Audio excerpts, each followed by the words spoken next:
নমস্কাৰ সকলোকে পুনৰবাৰ স্বাগতম জনালোঁ।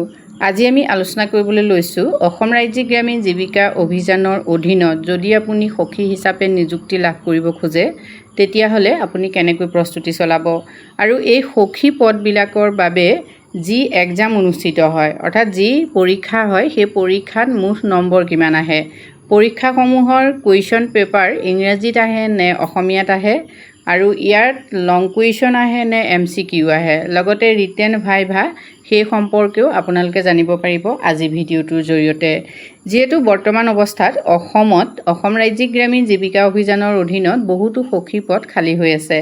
প্ৰতিটো ডিষ্ট্ৰিক্টতে এতিয়া নতুনকৈ জীৱিকা সখী বা কৃষি সখী, পশু সখী বা অন্যান্য সখীসকলক নিযুক্তি প্ৰক্ৰিয়া আৰম্ভ হৈছে। যদি আপুনি আত্মসহায়ক গোটৰ লগত জড়িত হৈ আছে, যদি আপুনি আত্মসহায়ক গোটত পুঁজি জমা ৰখাৰ বাদেও বা চৰকাৰে দিয়া যিখিনি আঁচনি সেই আঁচনি ধন লাভ কৰাৰ বাদেও আপুনি যদি আৰু বেছি কাম কৰিব বিচাৰে, অৰ্থাৎ আপুনি যি SAGৰ পৰা লাভ আহৰণ কৰিছে তাৰ লগতে আপুনি আৰু যদি অতিৰিক্ত নিযুক্তিৰ সুবিধা পাব বিচাৰে তেতিয়াহ'লে আপোনালোকে আপোনালোকৰ অঞ্চলৰ BPM বা ব্লক পৰ্যায়ত গৈ পেলাই আপোনালোকে সখী পদৰ খালী সম্পৰ্কত তথ্য ল'ব পাৰে। এই ক্ষেত্ৰত বিশেষকৈ VO বা CLFৰ পৰাও আপোনালোকে সহায় পাব, যিহেতু প্ৰতিটো ব্লকত যিখিনি VO থাকে বা CLF থাকে তেওঁলোকে সাধাৰণতে সখী পদৰ নিযুক্তি সম্পৰ্কত সম্পূৰ্ণ তথ্যখিনি লাভ কৰে আৰু তেওঁলোকে এই পদসমূহৰ বাবে মহিলাসকলক নটিফিকেশ্যন সম্পৰ্কত সবিশেষ তথ্য জনায়।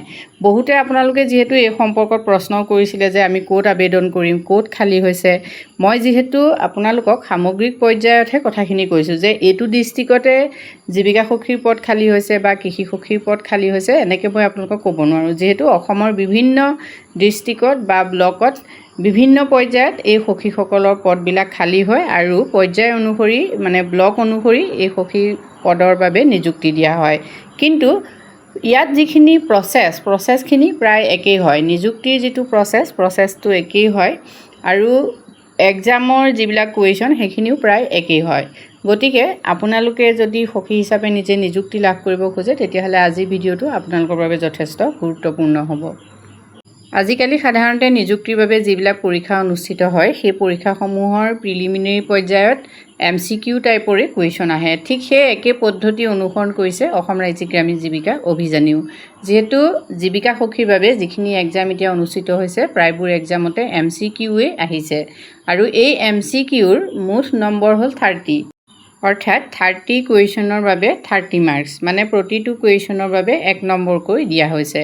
ইয়াত MCQ মানে আপোনালোকে জানে যে MCQত সদায় 4টা অপশ্যন থাকিব, তাৰ পৰা যিকোনো এটা আপোনালোকে নিৰ্বাচন কৰি টিক মাৰ্ক দিব লাগিব।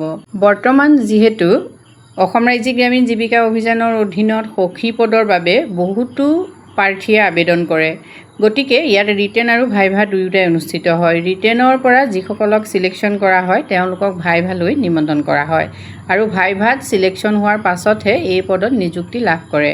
গতিকে আপোনালোকে ৰিটেন উত্তীৰ্ণ হোৱাৰ পাছত আকৌ ভাইভাৰ বাবেও প্ৰস্তুতি চলাব লাগিব। পৰীক্ষাৰ প্ৰশ্নসমূহ কোনটো মাধ্যমত আহে, ইংৰাজী নে অসমীয়া? বৰ্তমান যিহেতু ইংৰাজী মাধ্যমত প্ৰশ্নসমূহ দিয়া হয়, যদিও ইংৰাজী মাধ্যমত দিয়া হয় কিন্তু প্ৰশ্নবোৰ যথেষ্ট উজুকৈ দিয়া হয় যাতে কম মানে বিশেষকৈ হায়াৰ ছেকেণ্ডেৰী পাছ যিসকল কেণ্ডিডেট থাকে তেওঁলোকেও যাতে প্ৰশ্নসমূহৰ উত্তৰ লিখিব পাৰে। গতিকে আপোনালোকে যেতিয়া প্ৰিপেৰেশ্যন চলাব তেতিয়া প্ৰশ্নসমূহ ইংৰাজীটো চাবলৈ চেষ্টা কৰিব।